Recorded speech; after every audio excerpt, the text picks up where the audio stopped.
Rory McIlroy just won his second Masters in a row, and I haven't been able to stop thinking about it. But it has nothing to do with golf and everything to do with the people that I work with every single day, former college athletes. If you watched Rory McIlroy win the Masters, you watched one of the greatest examples of what happens when you finally let go of the thing you've been chasing. For anyone that doesn't follow golf, Rory McIlroy had already won every other major. Up until last year is the only thing standing between him and the Grand Slam, which is winning all four majors in your lifetime. He'd been chasing it for over a decade. And what happened after he won is what I really want to talk about today. For years, every time Rory showed up at Augusta, the story wasn't about the tournament. It was about the Grand Slam. It was the one thing he hadn't done in golf. We're talking about someone that grew up being on a live TV show at night, hitting a golf ball into a washing machine. This person was famous since he was a kid, surrounded by the sport, and he's always the best. And he accomplished so much in his career incredibly young. And as that pressure began to build around him being an incredible golfer, being one of the best of all time, he had some of the best achievements. He won the US Open, he won the PGA Championship, and he had already won the Open. He had over 25 victories at the time on the PGA Tour. He's one of the most decorated golfers of all time, and arguably one of the top three in the generation. There's Tiger Woods, there's Rory McIlroy, and there's Scottie Scheffler. But it had been about 10 years of him trying to win this last major for the Grand Slam. And the week of the Masters, every question he was asked, every question surrounding him, all of the buzz around him, all of the rumors related to if he could get it done at the Masters. So every round, every shot carried this just burden of something unfinished. He made his Masters debut back in 2009, 16 years of showing up to the same tournament, carrying the same unfinished business. And that's a long time to carry all of that. That's not someone that's a bad golfer. This is one of the best golfers in the world. And he was under an immense amount of pressure to get this done. After he'd won his last major and he was preparing to take on the Grand Slam, that week, every question the reporter would ask, we're like, hey, is this the year you can get it done? What are you going to do differently this year? How is this year the year that you're going to win? All of these questions surrounding what's going to happen if he actually got it done. And imagine all of that pressure on your chest every single year. And as you have, I'm sure, seen the clips of him when he won last year, he dropped to his knees and you could just see that relief off his chest of him actually accomplishing that.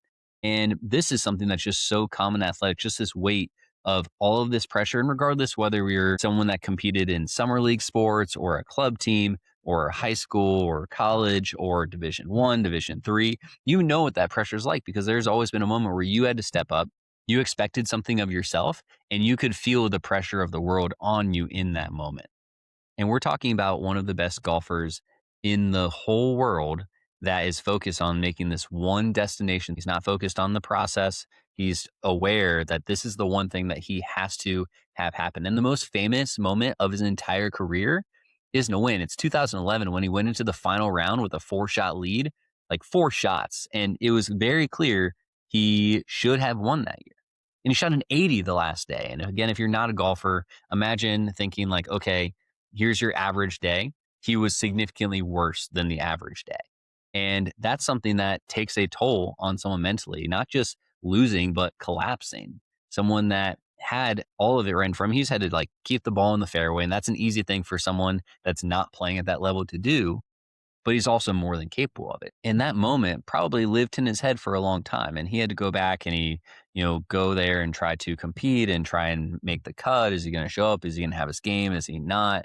And it just drew more and more attention to his life. And every time he came back to Augusta, it seemed like that was the only thing that mattered. And you could see it over the years, the near misses, the interviews where he'd talk about it almost clinically, like he was trying to manage something he couldn't quite control. And the reality is, all of that pressure changes how you perform, not because the skill isn't there, but because that outcome becomes more important than the process. Now, here's the thing about carrying a destination like that. It stops being a goal and starts being a weight. It starts being something that just has to get off his chest. And he talked about this year, the relief that he had when he was able to just play free because he already had the green jacket. Instead of chasing something that felt like it was just a destination he had to get to, it was something that he had to chase because he felt like he had to make it happen. Those are two completely different things. And one of the coolest things that I think that he said throughout this process is he realized once he won the Masters that he always thought that the Masters and winning the Grand Slam was the destination, but he actually realized that's not the destination. It's about competing for the love. There's so much more to it in life. He talks about his daughter and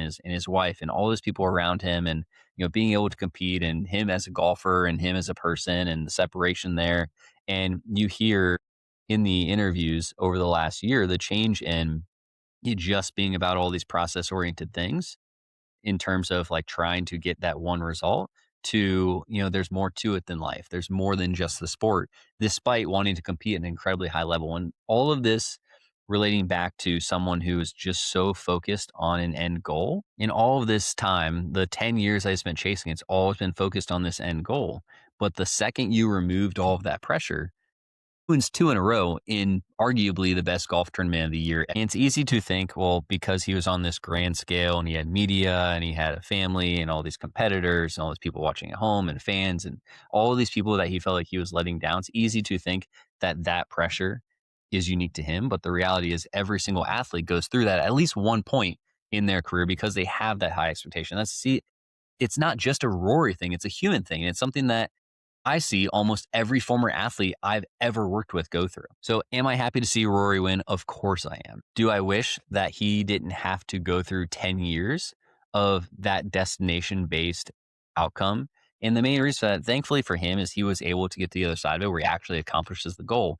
But for so many athletes, the career ends differently. Think about the athletes that didn't make the roster, or the athletes that season ended early due to injury, or athletes that their career ended for whatever reason and their experience was nothing like what they actually thought it was going to look like. I remember I was coaching at Pitt at the time, and we had a swimmer that was preparing for NCAA's, and he was about to put his suit on, do like a race day simulation.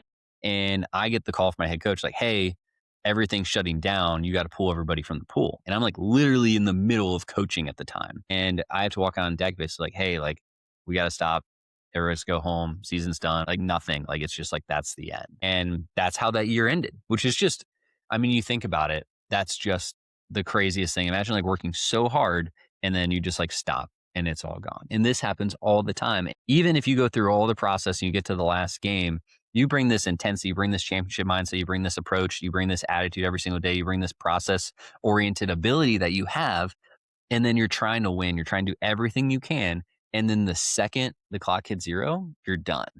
And like you don't get those moments back. They're just actually gone forever. And it's not like that change happens subtly over time. You finish that last competition, you don't have to go do the same warm down everyone else does. You don't have to worry about going to the athletic trainer and getting treatment. You don't have to worry about getting good sleep so you go to the next practice. You don't have to worry about spring training that's going to start right afterwards. You are just done. Like you're just completely removed from it.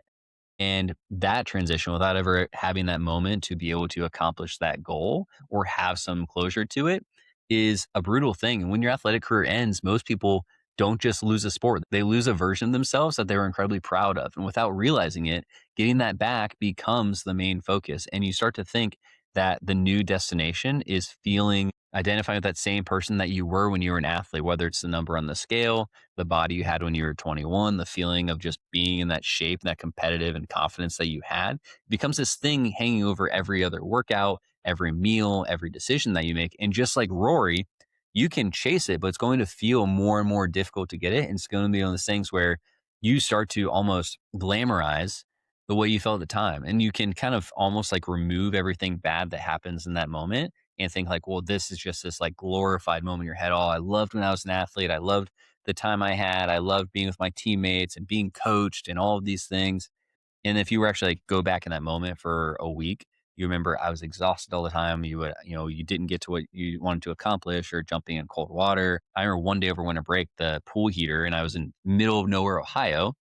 It was like 5 degrees outside and the pool was like 50 degrees. I just remember like the feeling like still makes me tense up thinking about it. And like that's something that stuck with me. But I say all this because I still look back and think like, man, like I would love to be able to do that again. And we start to think of all those things and glamorize it and think that it's this great thing. And that becomes the destination I want to strive for. Like, well, if I can like look and feel like I did when I was in college, I will feel better in every area. And so we start going all in our approach and realizing that we're always going to fall short of that and feeling like a failure and trying again and again and again. And every attempt carries a little more weight than the past and starts us to kind of think that it's never going to happen again. I've had people come to me who've been chasing like losing the same 20 pounds for 5 years. And every time they don't get there, the destination, like being at that body weight, seems a little bit more tied to their self worth and who they are. And it's one of those things that's a little bit more exaggerated in athletics and especially in sports like swimming. And we were in bathing suits all the time. And so you think like our self-esteem was literally like tied to like we were just in bathing suits all the time. Like we felt like we had to look a certain way. And good, bad, indifferent, whatever you feel about that, it is the reality of college sports. Like you're surrounded by the fittest people in the world. Like everybody's more fit than the regular person. And we start to have this perception that that's what we should look like all the time. And that's who we were. And even the moment I remember thinking, I'm never going to like lose this. And then you get like for me, it was I got into coaching, I got into my career and all these things. I got married and like all these things kind of pop up and you start to think like, okay, like this is the thing that I feel like I should hold myself to. And you realize the way you went about it is completely different than what's actually realistic for you now. You become so fixated on that specific outcome that you don't actually start to enjoy working out. You think that you should be grinding and waking up at 5 a.m. and that you should be putting this expectation of yourself to train 6, 7, 8 times a week or doing 2 a days or cutting out all good food because those things that discipline helps you identify with that life. And it's not that you have to give up the dream of looking the way you did when you were an athlete. It's that you have to give up the approach that you had. But as long as we go and continue to identify with that approach, we're always going to come up a little bit short. And it's not that's necessarily a discipline problem when we can't do that. It's more so a relationship with the goal. We have to start thinking not just about looking and feeling how we did when we were an athlete. I get that that's important and something that we obviously help people do every single day. But we also have to accept that that is its own bucket. And there's so many other things that satisfy us in life that are not just the athletic world or the athlete that we were when we were in college. It's more about actually getting value out of every single day, spending time with family, spending time with loved ones, feeling like you are someone that can show up every single day and be at your best, regardless of what life throws at you. So Rory wins the Masters at 35 years old after 16 attempts, completing only the sixth career Grand Slam in the history of golf. Think about that. 6 players ever in the history of golf: Tiger Woods, Jack Nicklaus, Gary Player, Ben Hogan, Gene Sarazen, and now Rory. That's the list. That's it. And the thing that struck me wasn't just that he won, it was what he said after and the way he played after. He played the entire time leading up to the Masters every single year.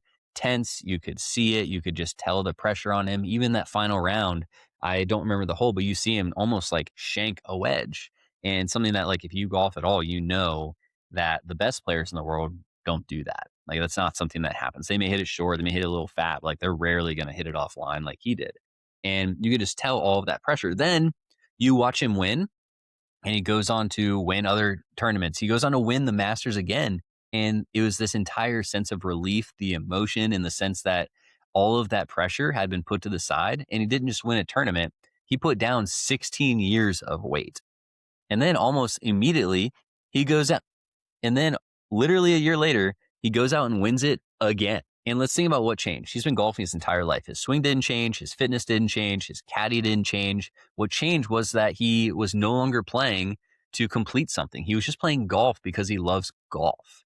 And he became so process oriented. He even, talked about how he went out there and would play. He talked with Jack Nicklaus about going out and playing 4 rounds, 1 ball, just competing just like a tournament. And he now was going there because he actually enjoyed competing. He loved and wanted to do something again, but it wasn't from the perspective of having all this pressure because he already had a green jacket. That pressure is something that lives in ex-athletes all the time, the expectation on themselves. We feel and identify with the fact that we should be the best and that we should be able to do any workout program. We should be able to do anything from a fitness perspective. And that destination of like sacrificing those things almost makes us feel better because that's what we did when we were athletes. And striving towards a destination versus focusing on the process is the main reason it stops people from enjoying the process now, because that destination starts to feel like a burden, just like it did for Rory. And the process is not enjoyable.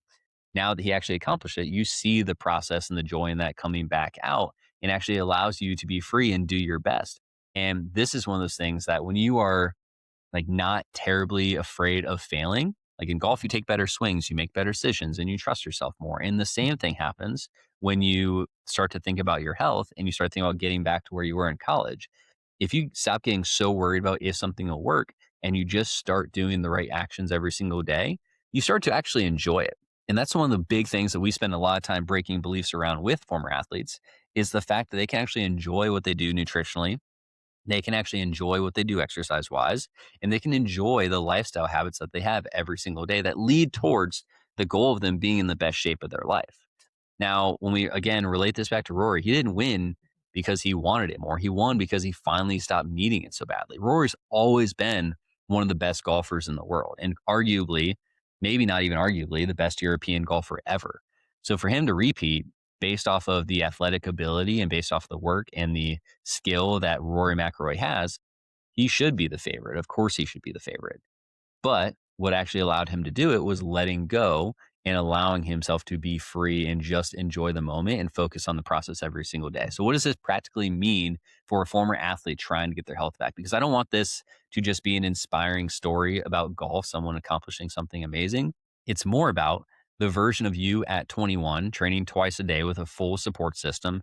That was your masters. That was your pinnacle. That was the highest you will ever compete at any level. And as long as that becomes the destination that you expect of yourself, everything else is going to always fall short of that. And this shows up every single day when you think about stepping on a scale, looking in the mirror, comparing today's workouts to what you used to be able to do.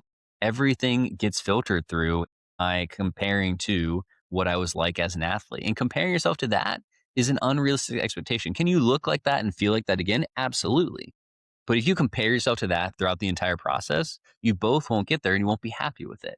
Instead, we need to reframe on, okay, like what's going to help lead me that path? What's also going to help me be healthy for the next 20, 30, 40, 50 years? Because that's so much more important than you comparing yourself to when you were 18 to 22 years old. And what you did at 18, 22 years old, both isn't going to get you where you want to be now. It's also not sustainable. And it's also the thing that's going to take you away from actually enjoying all the other things that life has to offer. And the harder you chase like that specific version of you through the specific mechanism that you are used to doing it through, the more you rob yourself of what's actually possible now. So, what do you actually miss and what are we actually robbing ourselves of? First, we're robbing ourselves of real progress. We're robbing ourselves of actually getting back to the way that we looked in college because the thing we're doing to get there is not sustainable. It's not something that we're actually going to stick to. And the other thing, too, is you can enjoy the process. Yes, you will probably push through sometimes when you're tired or when you have to go do a workout or when you maybe don't want to eat as healthy as you would in that particular moment because you've been inconsistent. But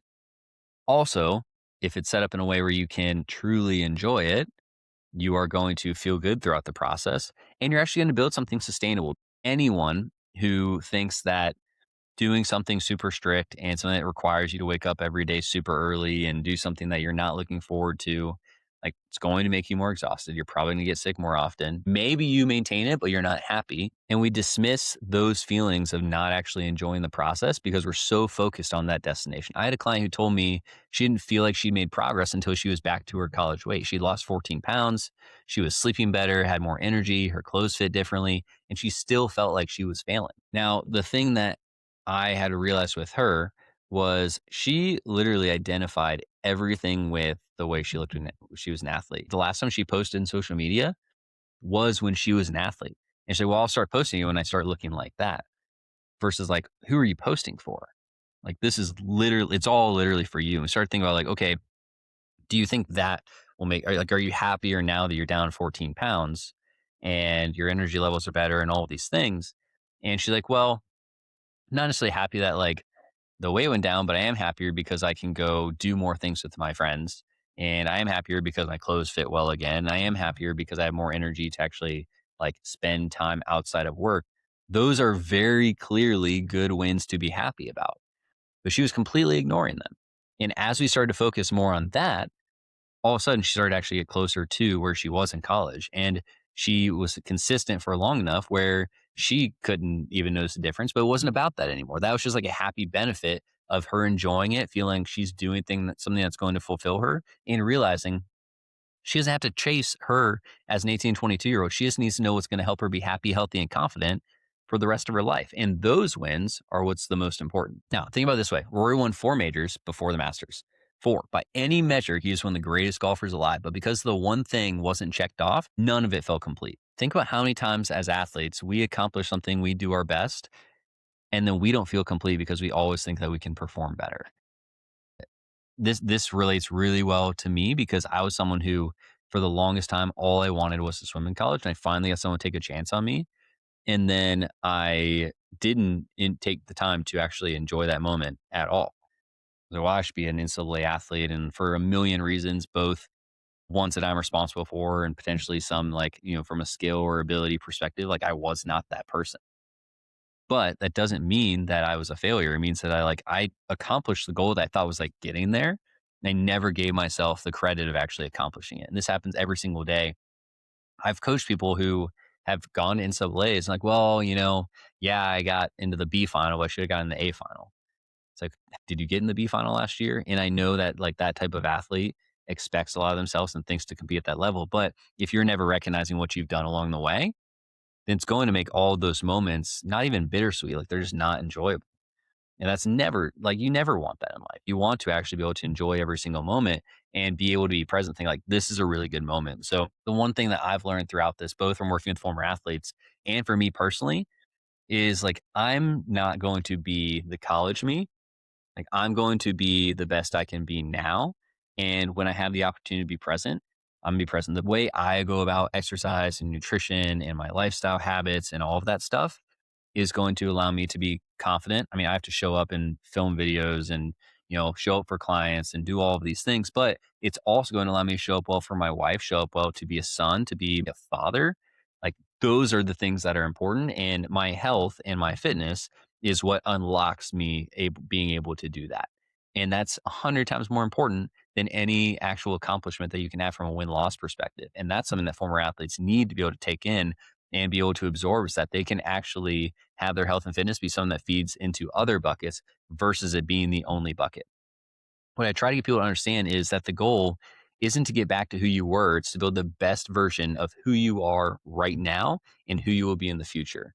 That shift is the most important thing because you don't have to suffer through workouts. You don't have to hate what you're doing. You don't have to hate what you're eating. You have to actually enjoy the process because that's what will allow you to naturally build consistency versus feeling like you have to prove something every day as an athlete. That's the Rory shift, not less ambition, just a healthier and happier ambition. So the weight you're carrying around your health and your body, I need to get back to where I was, is not what's motivating you. It's actually slowing you down. McIlroy spent 16 years, made 6 attempts at winning from the front, and carried a 4-shot final round collapse in his memory every time he came back to Augusta. And the moment he finally put all of that aside and just played, he won. And then he won again. And that's what becomes available to you when you put down the old expectation of yourself and you start building something real for the life that you have now. Personally, for me, that's what's actually allowed me to be present, enjoy my life, is recognizing that the process I have in place now for my health fuels everything else and allows me to have the same confidence, allows me to be happy with where my body's at, happy what my body's able to do both now and in the future, and actually enjoy it, which means it's something that I will stick to, something that I can do for the rest of my life, which is 100 times more important. I hope you relate to this. It was something that was heavy on my heart, so I thought I would share it. As always, if this hit home for you, share it with someone who you know needs to hear it as well. And I'll see you on the next episode.